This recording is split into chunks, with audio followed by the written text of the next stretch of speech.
Toute la communauté humaine des gens de mer, comme on les appelle, est en deuil. Vendredi, 3 sauveteurs des Sables d'Olonne, 3 bénévoles de la SNSM, ont trouvé la mort. Ils se sont noyés en tentant de porter secours à un marin pêcheur en détresse. Les circonstances du drame sont désormais connues.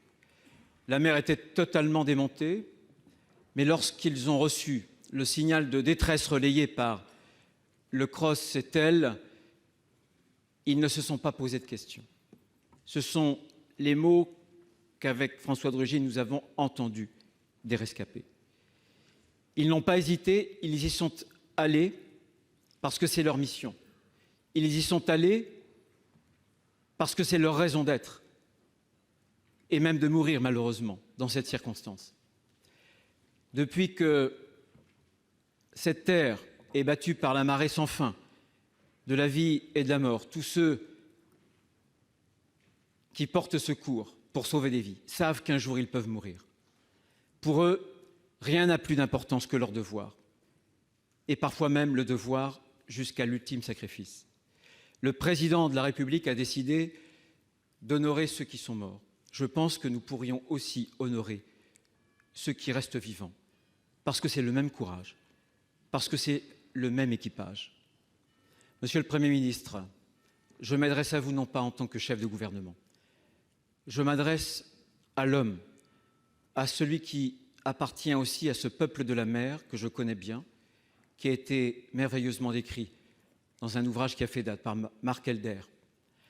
Je voudrais que vous preniez ici un engagement, un seul, devant bien sûr le Sénat de la République, mais aussi devant ceux qui ne sont plus, devant ceux qui sont encore vivants.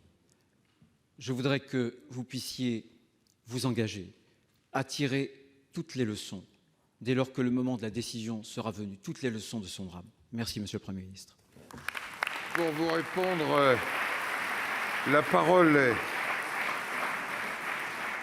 est à Monsieur le Premier ministre, Édouard Philippe. Monsieur le Premier ministre. Monsieur le Président, Mesdames et Messieurs les sénateurs, Monsieur le Président Retailleau, avant de vous répondre, je voudrais m'associer évidemment aux propos que vous avez tenus et que le Président du Sénat, M. Gérard Larcher, vient de tenir pour dire mon émotion, ma reconnaissance, mon admiration aussi, et la force des pensées que j'adresse à la famille, aux familles des victimes, à tous ceux qui se sont engagés avec eux dans cette formidable aventure qu'est le sauvetage en mer, et à tous ceux qui ont été incroyablement frappés et émus par ce drame vendredi dernier. Vous avez posé, Monsieur le Président Retailleau, avec une émotion bien légitime, 2 questions. Cette émotion, c'est celle d'un responsable politique, d'un Français, d'un citoyen français, qui sait reconnaître des héros quand il les voit et qui est ému par le sens du devoir, le courage dont font preuve des concitoyens qui n'en attendent rien, si ce n'est le sentiment d'accomplir une mission pour laquelle ils s'engagent. Et votre émotion, elle était, je le crois, je le sais, encore accrue par le fait que vous connaissez la mer, que vous êtes élu d'un département où on sait ce que c'est que la course au large, que l'on sait ce que c'est que la difficulté de l'activité de marin-pêcheur, que l'on sait un département où l'on sait que la mer donne beaucoup et que parfois elle reprend. Et tous les gens de mer, tous ceux qui ont grandi près de la mer, tous ceux qui l'aiment, savent que rien n'est plus fort que les éléments. Que lorsque la menace arrive, lorsque le gros temps est prévu, il est raisonnable de ne pas imaginer qu'on pourrait être plus fort que les éléments. Et pourtant, alors même qu'on sait que les hommes ne sont jamais plus forts que les éléments, les sauveteurs en mer sortent sans se poser de questions. Alors même qu'ils savent que c'est dangereux, alors même qu'ils savent que c'est trop dangereux. Ils le font sans s'interroger, nous l'avons tous vu dans des circonstances variées, et nous savons tous l'incroyable admiration dont sont l'objet ces hommes et ces femmes en orange, comme on les appelle parfois. Une admiration qui souvent passe par des gestes ou des mots sympathiques qui leur sont adressés, par des dons, par une fidélité aussi à ce qu'ils représentent. Je veux vous dire, Monsieur le Président Retailleau, que la République sait reconnaître des héros comme vous, comme nous tous, lorsqu'elle en voit. Et je n'ai aucun doute sur le fait qu'elle sera distinguée à l'attention de l'ensemble de nos concitoyens, ceux qui, ce jour, ont pris un risque en connaissance de cause pour servir et pour sauver un marin. Je veux vous dire également, Monsieur le Président Retailleau, que nous avons, dans le passé, déjà accru l'effort, et c'était légitime et c'était juste, l'effort budgétaire notamment que nous faisons à destination de la SNSM.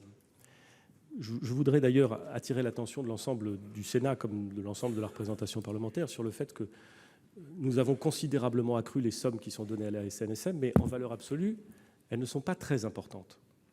Le modèle de sauvetage en mer tel qu'il existe aujourd'hui n'est pas un modèle qui repose sur des très fortes dotations budgétaires, loin s'en faut. Il repose sur le bénévolat, il repose sur les dons, sur le bénévolat complet. Et nous devons donc, à la lumière de ce drame, nous interroger sur la permanence de ce modèle.